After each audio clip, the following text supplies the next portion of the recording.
ہم ملازم کو، نوکر کو، گھر کے خادم کو انسان ہی نہیں سمجھتے۔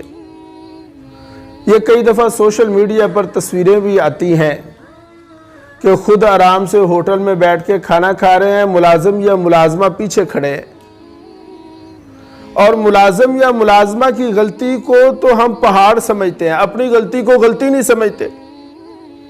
خود گاڑی چلا رہے ہیں، کہیں پر لگ گئی، اوہو، اور اگر ملازم سے لگ گئی، نوکر سے لگ گئی، تیری ماں کی، تیری بہن کی۔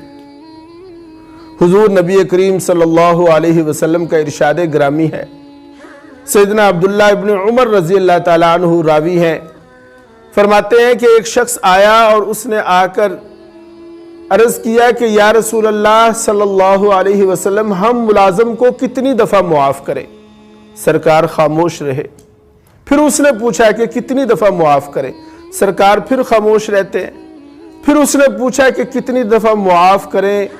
تیسری دفعہ فرمایا کہ اگر تمہیں ایک دن میں 70 مرتبہ بھی اپنے غلام اور نوکر کو معاف کرنا پڑے تو کر دو۔